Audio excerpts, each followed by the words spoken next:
Mga master, naglabas ang DepEd ng DepEd Order number 22 series of 2024, ang revised guidelines on class and work suspension in schools during disasters and emergencies.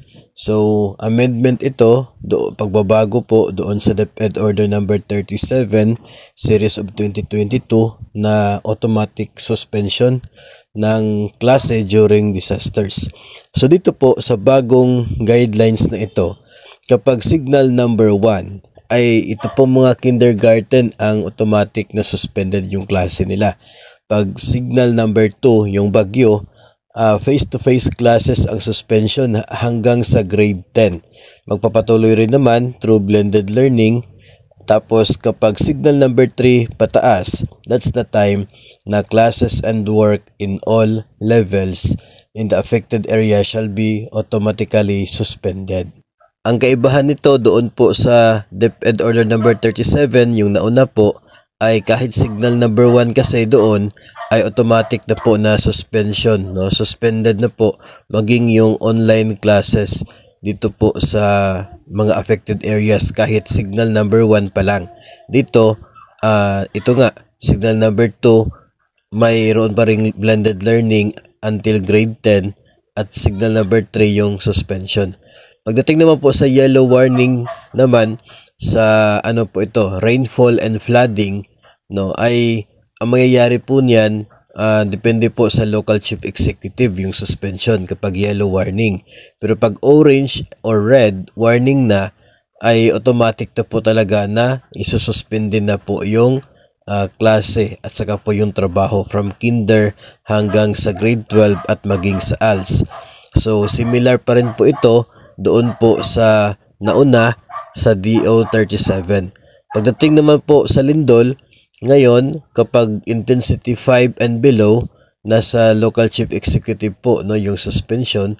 Kapag intensity 6 pataas, ay dito po yung automatic na suspension sa klase at maging trabaho kapag intensity 6 pataas, at required din po, no, na makipag-coordinate sa mga proper authorities para sa assessment ng mga building bago payagan na makabalik, no, yung mga mag-aaral at maging mga personnel ng school kapag intensity 6. Ang pagkakaiba po niya doon po sa nauna na DO37, dahil doon po ay medyo ano lamang po doon, intensity 4 hanggang intensity 4 yung si local chief executive. Pero kapag intensity 5 na pataas ay automatic na yung suspension. So, yung changes lang ay doon po sa intensity level. Dati, kahit 4 or 5 lang, automatic suspension. Ngayon, 6 na talaga para sa automatic suspension. Idagdag lang din po natin na kahit po signal number 1, doon po sa sinasabi kasi, kinder lamang yung automatic na suspension, canceled kapag signal number 1. Pero, pwede pa rin naman po, no, na masuspend ito pong klase hanggang sa higher levels kung doon po sa flooding na warning, sa rainfall at sa flooding po na warning ay eligible po siya doon sa suspension. Kapag nasa orange or kaya ay red warning na yung rainfall, ibig sabihin malakas na po yung ulan yan at prone na sa pagbaha.